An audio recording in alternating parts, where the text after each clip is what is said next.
రీజంగా 150 double bedroom మిగులుతున్నాయి.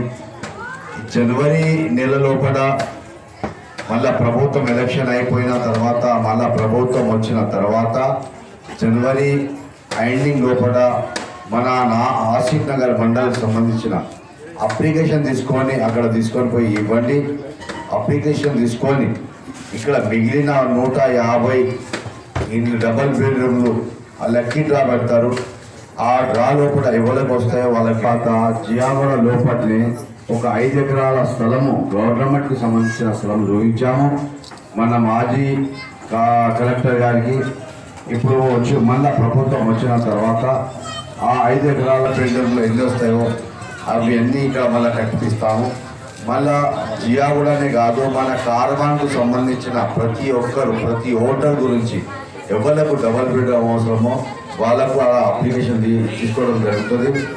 అదే మాదిగా ఇప్పుడు మా సుఖచంద్రన్ చెప్పారు ఇక్కడ నీళ్ళ అవసరమని.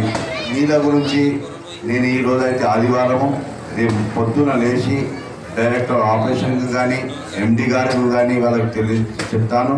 వాళ్ళు వచ్చి మా స్వామి యాదవ్ నరసింహ తిరిగి వాళ్ళ సంబంధించి ఇక్కడ ఉన్న ప్రాబ్లం చూపిస్తారు. మళ్ళీ దాని తర్వాత స్ట్రీట్ లైట్ గురించి చెప్పారు. స్ట్రీట్ లైట్ పోస్ట్ కొన్ని ఇళ్ళలో ఉన్నాయి. నేను రేపు ఏడీ గారికి డి గారికి చెప్తా. వాళ్ళు వచ్చి మొన్న జియోలో కూడా ఇన్స్పెక్షన్ చేశారు. దాని వెంబడిని ఇక్కడ కొంత కేబుల్ కానీ పోల్స్ కానీ ఏమేమి ఉంటాయో వాళ్ళు వచ్చి ఇక్కడ చూసుకున్న తర్వాత ఎస్టిమేట్ చేసి శాంక్షన్ చేసిన తర్వాత ఇక్కడ అవి చేపిస్తారు. మరి అదే ఇక్కడ సీసీ కెమెరా గురించి చెప్పారు. సీసీ కెమెరాలు ఎప్పుడైతే రావో, ఎందుకంటే అమ్మ ఇప్పుడు ఎలక్షన్ కోడ్ వచ్చింది. నా బడ్జెట్ కూడా ఉంటే బడ్జెట్ కూడా ఆపేస్తారు.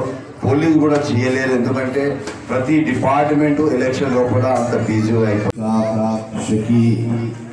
और कमाल और जो जितने भी मेरे जमात के उन तमाम का भी मैं शुक्रिया अदा करता हूँ. और यहाँ पर आप तमाम हजरात ने पिछले 1 महीने से लगातार रियासत हुकूमत तेलंगाना इजाज़ होने के बाद आज हर सियासी जमात सरगर्मी पैदा कर चुकी.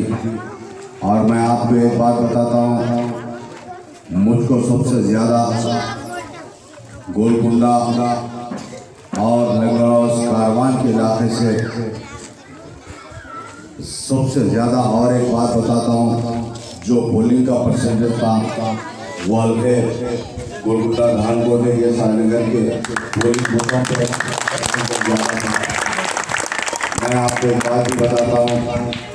2014 में जो मैं आपके दरमियान में उम्मीदवार बनकर आया था, जिसके बाद मुझको आप तमाम हजरात दुआओं का नतीजा और आपकी मेहनतों की काविशों का नतीजा मैं मेरे बनकर फिर आपके दरमियान में आया. फिर अल्हम्दुलिल्लाह फिर 2018 में फिर मेरे को जमात के सदर नकीब मिल्लत बैरिस्टर असद साहब फिर मुझको आपके कारवान से फिर उम्मीदवार बनाकर भेजा. और मैं खास एक बात बताता हूँ, जो हैदराबाद और वो कारवान के मेरे हल्के कारवान के जितने भी घर में बैठकर सुनते हैं, मेरी प्रधानशी मेरी माँ और बहनों का भी मैं शुक्रिया अदा करता हूँ. मैं पिछले कई सालों से जब मैं MLA भी नहीं था और मैं उस वक्त एक कॉर्पोरेटर की हैसियत से जब इलाकों के अंदर जाकर देखता था और उस वक्त मैं देखता तो ये देखता था सबसे ज़्यादा बच्चों से ज़्यादा मेरी उम्र रसीदाओं से ज़्यादा मेरी प्रधानशी मेरी माँ और बहनें अपने पोलिंग बूथ पर कतार की लाइन पर बैठकर वोट डालते थे. उन तमाम का भी मैं शुक्रिया अदा करता हूँ, मेरी प्रधानशी मेरी माँ और बहनों का. और एक बात मैं आप तमाम से मेरे अपने कारवान और गोलकुंडा सरनगर और धानकोटे के जमात के जिम्मेदार और नौजवानों से मेरी अपील है कि आप तमाम मुत्तहद होकर काम करने की ज़रूरत है. कोई आपसी खुशमात उसको मद्देनजर रखते बाजू रखिए. सीसी कैमराలు వేయిస్తాము. మూడోది ఏంటంటే మళ్ళీ ఇక్కడ ఉన్న నా స్టూడెంట్స్ కానీ ఈ బస్సుకి సంబంధించిన పిల్లలు కానీ ఒక చబుత్రాల మీద కూర్చోండి వచ్చేటోళ్ళకు పోయేటోళ్ళకు ఏదో మాదిగా చెప్పడం మాది పద్ధతి కాదు. ఎందుకంటే అందరూ ఇళ్ళలో మనకు నాకు కానీ మీకు కానీ అందరికీ ఇళ్ళలో అక్కచెల్లెలు ఉంటారు. ఆ చేయడం తప్పది. నేను మళ్ళీసారి ఇక్కడ ఉన్న యూత్లో కానీ ఇక్కడ ఉన్న బస్సు పెద్దలకు కానీ అందరు చెప్తున్నా, మీరు చెప్పండి మీ ఇళ్ళలో. ఎందుకంటే మన బస్సు లోపలనే మనమే వాళ్ళకన్నా చేస్తే పద్ధతి కాదు. బయట వచ్చి ఏమైనా చేస్తే మనం వాళ్ళకి చెప్తే వాళ్ళకు రీతి చూపించాలి. కానీ ఇక్కడ ఉన్న బస్సు పిల్లలు ఇట్లా చేస్తే పద్ధతి కాదు. ఇట్లా చేస్తే మళ్ళీ నేనే డైరెక్ట్ తీసి మీకు చెప్పి ఎవరు కానీ ఎసుంటోళ్ళు కానీ నేను పోలీస్ కంప్లైంట్ చేసి పోలీసు వాళ్ళకి చెప్పి క్రిమినల్ కేసు చేయిస్తాను. ఇక్కడ ఏమైనా సమస్యలు ఉంటే మా నర్సింగ్లో కానీ మా స్వామి యాదవ్ కానీ మా పార్టీ కార్యకర్తలకు చెప్పండి. మీ సమస్యలు అన్ని తీర్చిదిద్దాము. రాబోయే కాలంలో నేను అనుకుంటా జనవరి తర్వాత ఫిబ్రవరి మంత్ లోపలనే మన హైదరాబాద్ ఎంపీ అసదుద్దీన్ ఇవ్వడం జరిగింది ప్యాకేజు.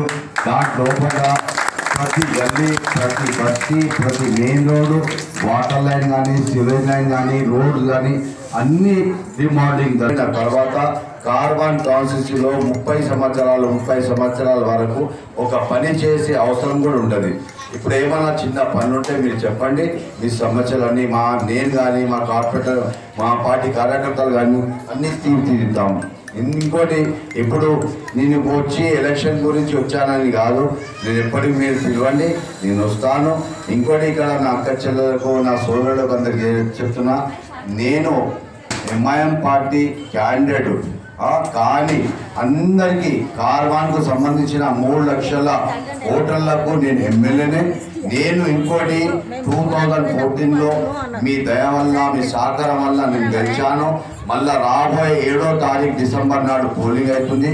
ఆ పోలింగ్ లోపల మీ దయ వల్ల మీ సహకారం వల్ల వచ్చే ఎలక్షన్లో నేను ఖచ్చితంగా మెజారిటీతో గెలుస్తానని నేను చెప్తున్నాను.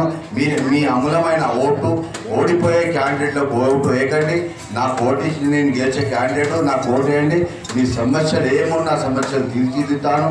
ఈ బస్సు లోపలనే బయట కానీ ఎక్కడైనా ఏమైనా ఉంటే చెప్పండి, నేను మీ ప్రాబ్లమ్స్ అన్ని సాల్వ్ చేస్తానని చెప్తున్నా.